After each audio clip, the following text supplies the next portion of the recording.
अरे भाई, ये 84 की आवाज है। अरे ये बॉर्डर का विधानसभा है, जरा उधर भी आवाज जाए और जिनको आप सुनाना चाहते हैं उनके कानों में आवाज जानी चाहिए कि नहीं जानी चाहिए? अरे पीछे वाले बताओ, उनके कानों में जानी चाहिए कि नहीं जानी चाहिए? आज से उनकी नींद खराब होनी चाहिए कि नहीं होनी चाहिए? इसलिए मैं कहना चाहता हूं, जोरदारी से दोनों हाथ खड़े करिए, दोनों हाथ खड़े करिए। अरे ये पंजा मत दिखाइए, पंजा ने तो देश को कर दिया गंजा। ये हनुमान जी वाली मुष्टिका बनाइए, हनुमान जी वाली मुष्टिका बनाइए, मुट्ठी बांधिए, जोर से मुट्ठी बांधिए और बोलिए भारत माता की, भारत माता की, भारत माता की, भगवान बिरसा मुंडा की। सवा शेर शीशा पीकर सत दिखाने वाले हमारे संत सती सुरमाल महाराज की।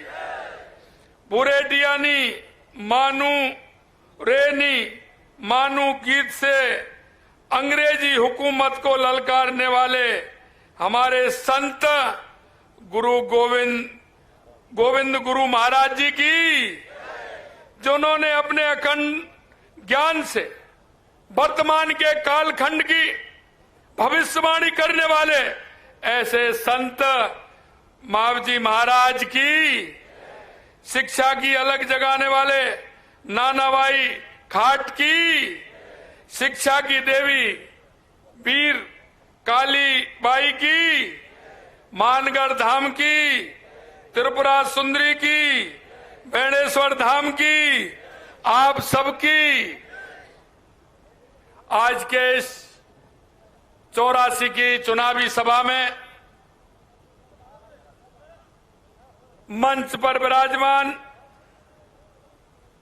भारतीय जनता पार्टी के मुखिया, हमारे प्रदेश के अध्यक्ष सम्मानीय मदन राठौड़ जी, हमारी पार्टी के पूर्व प्रदेश अध्यक्ष, आपके जाने पहचाने चित्तौड़ के सांसद सम्मानीय सीपी जोशी साहब, आपके जो अभी आपने सुना, जिनके मन में आदिवासियों की हमेशा चिंता लगी रहती है, वो कुछ करना चाहते हैं, ऐसे मेरी कैबिनेट के साथी भाई बाबूलाल जी खराड़ी साहब, हमारे राज्यसभा के सांसद सम्मानित चुन्नीलाल जी गरासिया साहब, हमारे पार्टी के जिला अध्यक्ष हरीश पाटीदार जी, हमारे विधायक सागवाड़ा के शंकरलाल जी नेता साहब, हमारे पूर्व सांसद और आदिवासी नेता पूर्व मंत्री भाई महेंद्रजीत सिंह मालवीय साहब, कैलाश जी मीणा साहब, सुशील जी कटारा साहब, हमारी पार्टी के वरिष्ठ नेता बाली से विधायक भाई पुष्पेंद्र सिंह जी राणावत जी, प्रदेश के मंत्री मिथिलेश गौतम जी, प्रदेश की मंत्री अनीता कटारा जी, जिले के प्रभारी कमलेश पुरोहित जी, हेमराज मीना जी पूर्व प्रदेश उपाध्यक्ष, हगरू महिड़ा जी संभाग प्रभारी, नारायण जी मीणा प्रदेश अध्यक्ष एसटी मोर्चा, कांतिलाल जी डामोर साहब प्रदेश उपाध्यक्ष एसटी मोर्चा, चंपालाल जी गेदर साहब, कनकमल जी कटारा हमारे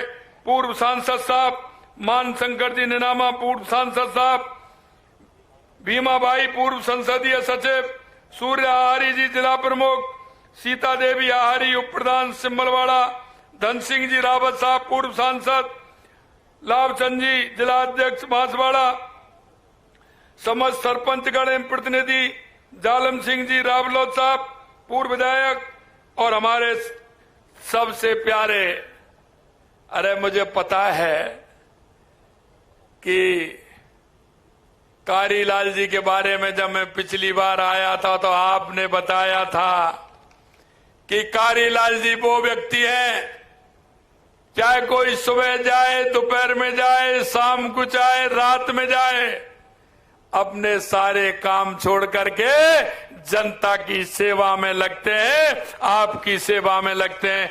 ऐसे हमारे प्रत्याशी कारीलाल जी साहब। मेरे सामने बैठे इस 84 विधानसभा के मेरे पूजा योग बुजुर्गों, नौजवान दोस्तों, मेरी माता बहनों, सबसे पहले तो मैं आप सभी का वंदन करता हूं, आप सभी का मैं अभिनंदन करता हूं, क्योंकि आप इतनी बड़ी संख्या में यहां आए हैं। मैं निश्चित रूप से आप सभी को अभिवादन करता हूं। मुझे पता है कि मैं यहां आज जिस भूमि पर खड़ा हूं, यह 84 के गांव-गांव में संतों की वाणी और उनके उपदेश देने को जन जन तक पहुंचाने वाली वो भजन मंडलियां जो हैं, मैं उन भजन मंडली में जो हमारे लोग हैं उनको भी नमस्कार करता हूं, उनको भी मैं प्रणाम करता हूं। यह वो भूमि है जो आदिवासी योद्धाओं ने अंग्रेजों के खिलाफ कंधे से कंधा मिलाकर गोविंद गुरु जी के नेतृत्व में मातृभूमि के गौरव के लिए अपने प्राणों की आहुति दी थी। मैं इतिहास के उन सभी शहीदों को भी श्रद्धा सुमन अर्पित करना चाहता हूं, क्योंकि हमारा इतिहास आज का नहीं है, हमारा इतिहास पुराना है। हमारे इस क्षेत्र के लोगों ने आजादी की लड़ाई के लिए संघर्ष किया था, और वो भी संघर्ष इतना कि उन्होंने कितने बलिदान दिए थे। ऐसे उन सभी बलिदानियों को मैं नमन करता हूं। मैं तो हमेशा बागड़ की इस धरती पर आता रहा हूं। प्रकृति की कोख में बसा ये बागड़ राजस्थान के मस्तक पर मुकुट के समान है, और मुकुट के समान इसलिए है क्योंकि यह क्षेत्र हरा भरा क्षेत्र है, पानी की प्रचुर मात्रा है। मैं इसलिए मेरे भाई और बहनों कहना चाहता हूं कि जब से हमारी 11 महीने हमारी सरकार को हुए हैं, अगर सबसे ज्यादा अगर मैं आया हूं तो इस बागड़ की धरती पर आया हूं, बागड़ की धरती पर आया हूं। इसलिए मैं कहना चाहता हूं, हमने अपनी सरकार की प्राथमिकता बागड़ की धरती को प्रथम स्थान दिया है। भाजपा की सरकार राजस्थान के विकास के लिए प्रतिबद्ध है, इसलिए हमने सरकार बनने के साथ हर एक क्षेत्र में प्रभावी तरीके से काम किए हैं।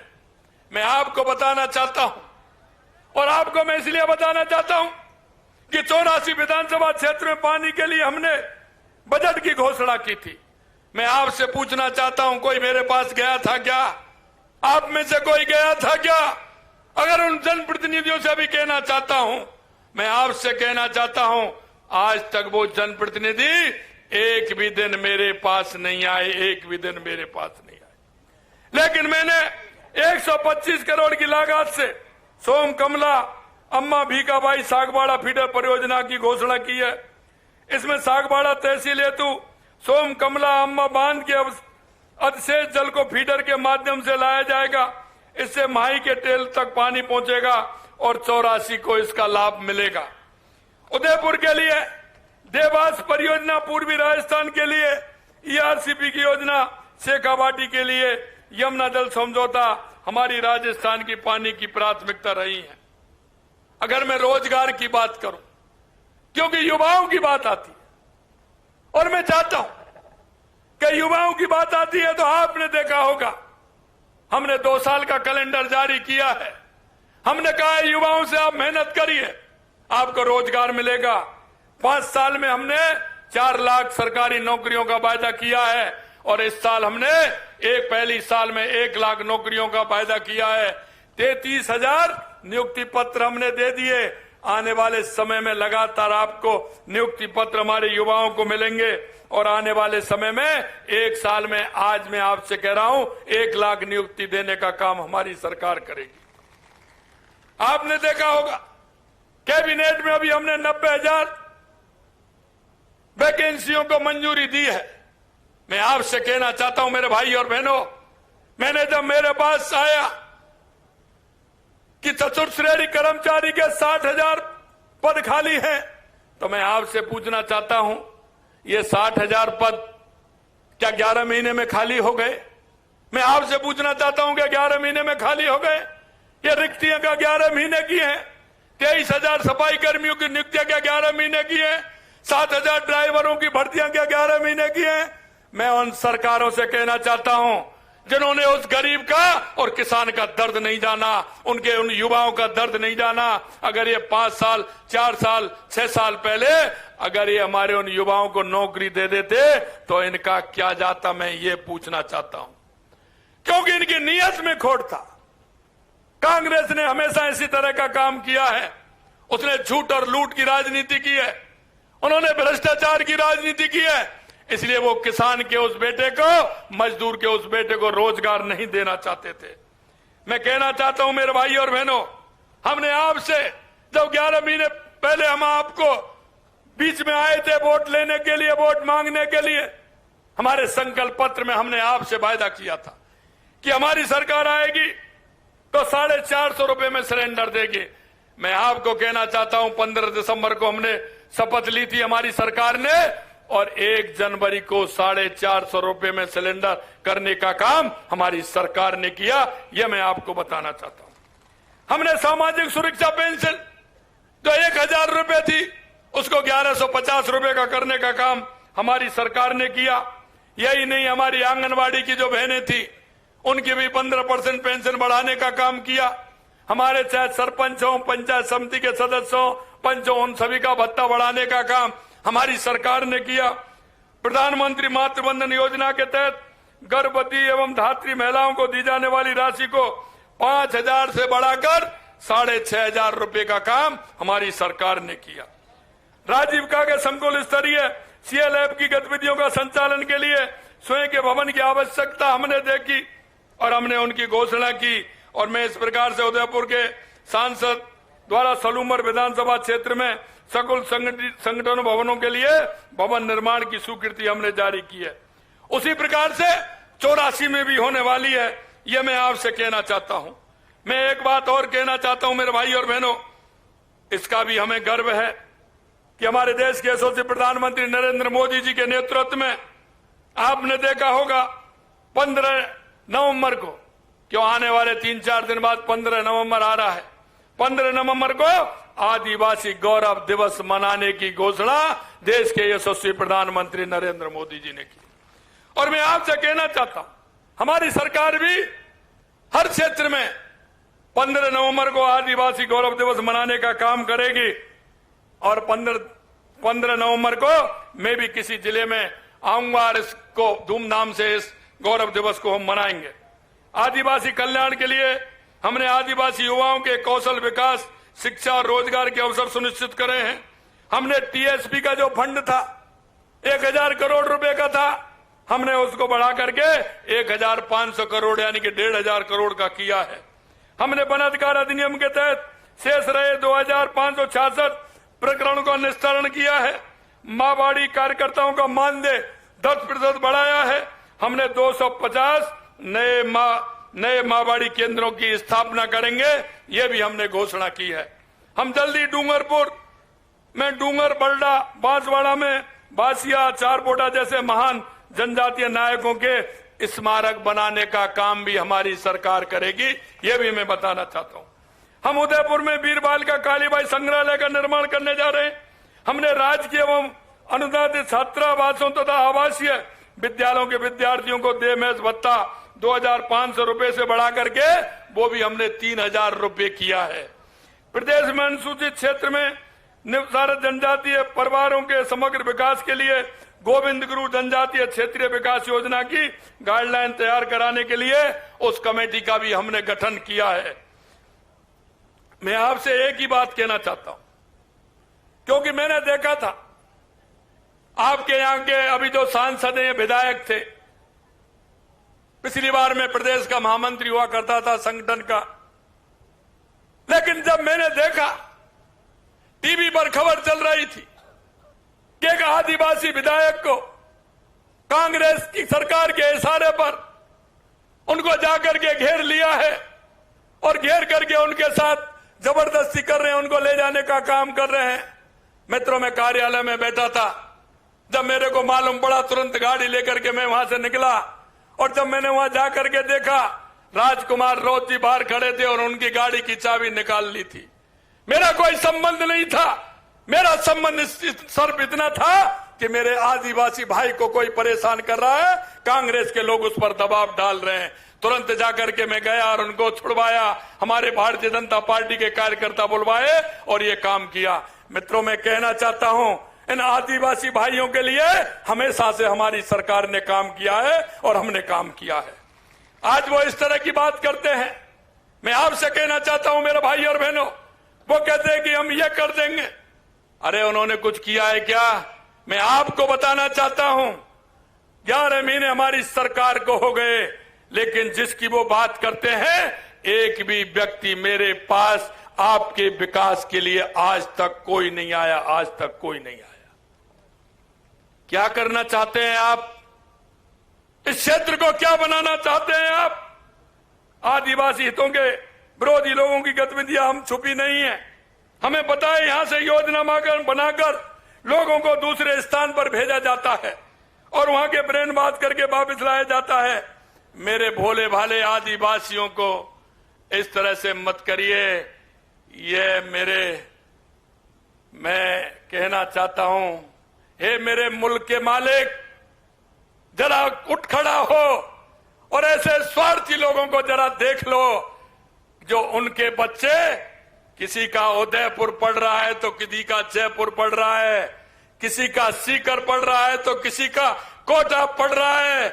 लेकिन मैं कहना चाहता हूं, मेरे उस गरीब आदिवासी के मेरे भाई बहन को ये क्या सिखा रहे हैं, ये आपको देखना पड़ेगा, आपको देखना पड़ेगा। उनको क्या शिक्षा देना चाहते हैं? अरे आप तो अपने वोट के लिए गुजरात जाना चाहते हैं। आप गुजरात गए, वो मजदूर करते हैं, उनके पास जाते हैं, उनसे बात करते हैं। अरे भाई, जब यहां राजस्थान में रोजगार नहीं मिलेगा तो वो दूसरी जगह जाएगा। कभी आपने आदिवासी भाइयों की चिंता की है क्या? कभी चिंता की है क्या? मैं आपसे कहना चाहता हूं मेरे भाई और बहनों, जरा संभलिए।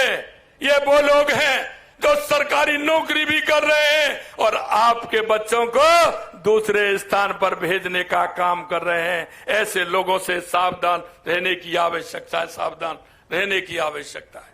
मैं आपसे इतना कहना चाहता हूं कि आज तक इन्होंने किसी बात को लेकर के मेरे से संपर्क नहीं किया, क्योंकि उनको पता है कि अगर आदिवासी भाइयों के अगर छोटे बेटे और बेटियां पढ़ जाएंगी तो इनको कोई पूछने वाले नहीं है। ये भावनाओं को भड़का करके ये अपना काम सीधा करना चाहते हैं। और मैं ये भी कहना चाहता हूं, हमारी वो भी नजर है कि वो उन लोगों को, आदिवासी भाइयों को क्या सिखाने का काम कर रहे हैं। मैं आपसे हाथ जोड़ करके निवेदन करना चाहता हूं मेरे भाई और बहनों, ये हमारे बागड़ की भूमि है, ये उपजाऊ भूमि है।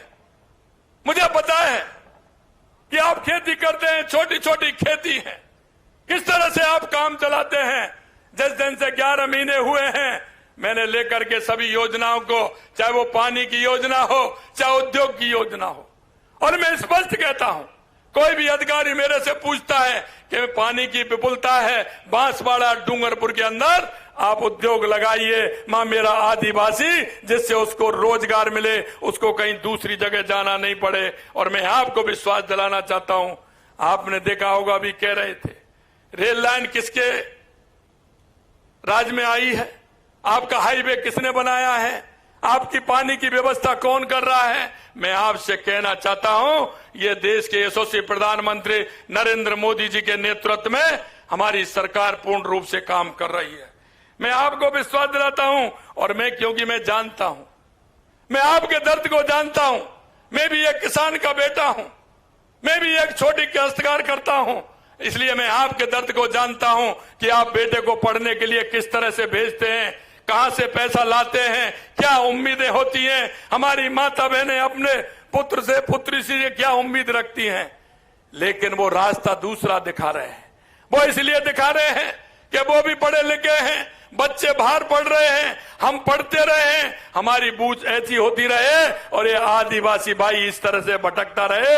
ये काम वो करना चाहते हैं। मैं आपको इतना और निवेदन करना चाहता हूं मेरे भाई और बहनों, कि आपने आदिवासी, मेरे भाई आदिवासी की भलाई के लिए मैं कुछ भी कर सकता हूं। आप कोई मामूली लोग नहीं है, आपके पुरखों ने देश की आजादी के आंदोलन में प्राण दिए हैं। अंग्रेजों के खिलाफ लड़ते हुए गोविंद गुरु के नेतृत्व में हजारों आदिवासी भाइयों ने जलियांवाला बाग का हत्याकांड था, उससे बड़ा हत्याकांड मानगढ़ धाम में हुआ था। मेरे भाई और बहनों, कुछ लोग आदिवासी भाई बहनों को बहला फुसला करके गलत रास्ते पर ले जाना चाहते हैं। मैं आपसे निवेदन करना चाहता हूं, अगर वो बात करते हैं तो मैं भी कहना चाहता हूं आपसे, आप मांगिए क्या मांगना चाहते हैं अपने बच्चों के लिए।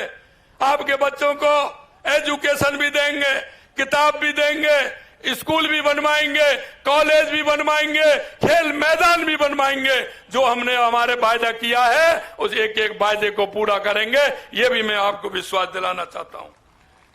कांग्रेस ने हमेशा आदिवासियों के हितों में कुठाराघात किया है और उनका साथ देने वाले भी अलग नहीं है।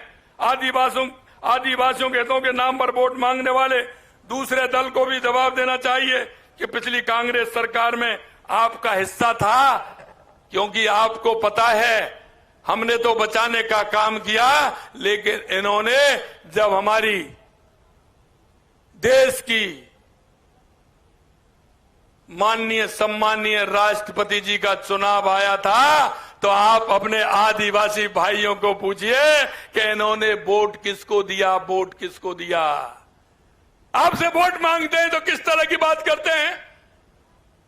देश के यशस्वी प्रधानमंत्री नरेंद्र मोदी जी ने एक आदिवासी महिला सम्मानीय हमारी राष्ट्रपति जी द्रौपदी मुर्मू जी को यह गौरव प्रदान किया, लेकिन मैं कहना चाहता हूं इन्होंने वोट किसको दिया, जरा पूछ तो लीजिए कि इन्होंने किसको वोट दिया, किस तरह से वोट दिया, राज्यसभा में किसको वोट दिया। जरा इनसे बात करिए और वो वोट कैसे दिया ये भी उनसे पूछिए। मेरे भाई और बहनों, सिवाय इनका अपना हित साधने के दूसरा कोई काम नहीं है। प्रदेश में कांग्रेस की बगावत की थी, विधायक थे, मुझे याद है कांग्रेस की सरकार थी, इनका घेरा, इनका अपमान किया था तो हम ही गए थे, और नहीं हो तो उनको पूछ लेना कि कौन आया था। अभी मेरे को मिले थे, कह रहे थे आपसे पहली मुलाकात, मेरी मुलाकात नहीं थी, मेरे से कह रहे थे आपसे पहली मुलाकात जब हुई थी जब कांग्रेस के लोगों ने मेरे को घेर लिया था, आप मेरे को छुड़ाने के लिए आए थे। मैं इसलिए नहीं, मेरे आदिवासी भाई पर किसी तरह का कुठाराघात होगा, आज भी मैं आपके बीच में आऊंगा, चल करके आऊंगा, लेकिन आदिवासियों का हित नहीं होने दूंगा, यह मैं आपको विश्वास दिलाता हूं। साथियों, मैं आपसे इतना ही कहना चाहता हूं, जैसा मैंने कहा था, आपके बीच में हमारे प्रत्याशी कारीलाल जी ननोमा साहब हैं, मैं इनके बारे में खूब सुना है। सभी लोग आप कहते हैं, सभी लोग कहते हैं कि जब भी काम पड़ता है कारीलाल जी बहुत सीधे हैं, अच्छे हैं, और आपका जो सर्वे था उस सर्वे के माध्यम से ही कारीलाल जी को टिकट दिया है, क्योंकि आपकी भाषा, आपका जो सर्वे था वो कारीलाल जी के लिए था। मैं आपसे इतना ही कहना चाहता हूं, क्या कारीलाल जी आपकी सेवा करने में सक्षम नहीं है? बताइए, क्या कारीलाल जी आपकी सेवा कर सकते हैं कि नहीं कर सकते? कर सकते हैं कि नहीं कर सकते? तो एक ऐसे भोले भाले सीधे आदमी को जो आपके बीच का है, आपके दुख दर्द को जानता है, मेरे भाई और बहनों, मैं कहना चाहता हूं कि कारीलाल जी एक सेवक बनकर के, एक आपके सेवक के रूप में आपके क्षेत्र में काम करेगा। इसलिए मैं आप सभी से आग्रह करना चाहता हूं कि इसको मौका दें। मौका देते हुए भाई कारीलाल जी को 13 तारीख को ज्यादा से ज्यादा वोट दे करके इनको विजयी बनाएं। मैं आमजन से अपील करना चाहता हूं, जैसा मैंने कहा, मैं एक बात कहना चाहता हूं, हम कोई भी सामान लेने के लिए जाते हैं, बाजार के अंदर जाते हैं, कोई भी सामान लेके जाते हैं, अरे 10 रुपए की, 20 रुपए की अगर हम हांडी भी लेना चाहते हैं तो उसको ठोक बजा के देखते हैं कि नहीं देखते? ये तो बताइए, देखते हैं कि नहीं देखते? हमारी माता बहनें लेने के लिए जाती हैं, देखती कि नहीं देखती? चारों बगल से उसको देखती हैं, इसमें कहीं कोई सुराग तो नहीं है, कहीं कोई छेद तो नहीं है, ये ठीक है क्या, पानी का रिसाव तो नहीं हो जाएगा? देखते हैं कि नहीं देखते? मैं आपसे कहना चाहता हूं, किसी भावना में नहीं बहना है, आपको अपना जनप्रतिनिधि चुनना है, और जनप्रतिनिधि वो चुनना है जो आपके काम आ सके, दिन रात आपकी मेहनत कर सके, आपकी सेवा कर सके। इसलिए मैं कहना चाहता हूं, जब 20 रुपए की हांडी ठोक बजा के लेते हो तो आप अपना जनप्रतिनिधि ठोक बजा के क्यों नहीं बना सकते? मेरे भाई और बहनों, मैं आपसे कहना चाहता हूं, अंत में मैं इतना कहना चाहता हूं, मुझे पता है उस दिन भी मैंने कहा था कि मेरा सीसीटीवी कैमरा सभी जगह लगा हुआ है, जो मेरे आदिवासी भाइयों को, युवाओं को बरगलाने का काम करेगा, सरकार से तनख्वाह लेगा और उनको बरगलाने का काम करेगा। ये दोनों बात नहीं होने दूंगा, नहीं होने दूंगा। ये आपके बीच में कह के जा रहा हूं, ये नहीं होने दूंगा। और उनको सचेत भी करना चाहता हूं कि मेरे आदिवासी भाइयों को और इस धरती को आप पवित्र बनाइए। मेरे उस युवा को नौकरी लगे, रोजगार मिले, यहां मिले रोजगार। रोजगार की बात करिए, ये बात मत करिए अरे ये तो वो लोग हैं जो हमेशा से सनातन का झंडा उठाते हुए देश और समाज के लिए अपने आप को कुर्बान कर दिया। आप उनकी बात करते हैं, आप इस तरह की भावनाओं को भड़का करके नहीं कर सकते। मैं आपसे कहना चाहता हूं मेरे भाई और बहनों, आपके पास मेरा नंबर है, नंबर भी मैं दूंगा। इस तरह के लोगों को आपको भी बताना है, आपको भी बताना है। अगर इस तरह के लोग होंगे तो हमारी सरकार किसी कीमत पर बख्शने वाली नहीं है। यह भी मैं आपसे कह करके जा रहा हूं। 84 के विकास के लिए भाजपा की डबल इंजन की सरकार काम करेगी। भाजपा की सरकार गरीब आदिवासी कल्याण के लिए, हमारा मूल मंत्र सबका साथ, सबका विकास, सबका विश्वास, सबका प्रयास है। मैं आपसे पुनः एक बार कहना चाहता हूं कि हमारे प्रत्याशी कारीलाल जी निनोमा साहब को आप ज्यादा से ज्यादा वोटों से जिता करके भेजें, ऐसा मेरा आप सभी से कहना है। मेरे पास वो भी लाया हूं, यहां कोई जनप्रतिनिधि नहीं था, लेकिन उसके बावजूद भी मैंने 84 में बजट दिया है, 84 में बजट दिया है। अगर हमारा प्रतिनिधि होगा तो आपकी छोटी मोटी सारी जो बातें होंगी उनको बताएगा और आपके क्षेत्र का विकास होगा। अगर मेरे से कहें तो मैं कारीलाल जी को जीत का दुपट्टा पहना दूं, ऐसे नहीं पहनाऊंगा मैं। आप वहां से लेकर के सभी हाथ खड़े करेंगे कि ये माला आप कारीलाल जी को पहना दीजिए, उसके बाद पहनाऊंगा। पहनानी है ना, तो हाथ खड़े करिए जोर से सभी, और आपको जिताना है। और ये सेवक के रूप में आपका काम करने के बाद खड़े होकर के पूरी तरह अपने स्थान पर कारीलाल जी के ताली बजाइए, पूरी तरह से खड़े होकर के, और मैं उनको माला पहना रहा हूं। भारत माता की, भारत माता की, भारत माता की। बहुत बहुत धन्यवाद, बहुत बहुत धन्यवाद। जय हिंद, जय भारत, जय राजस्थान, जय भागड़, जय 84। आप सभी को नमन, बहुत बहुत धन्यवाद। बहुत बहुत धन्यवाद आदरणीय मुख्यमंत्री महोदय।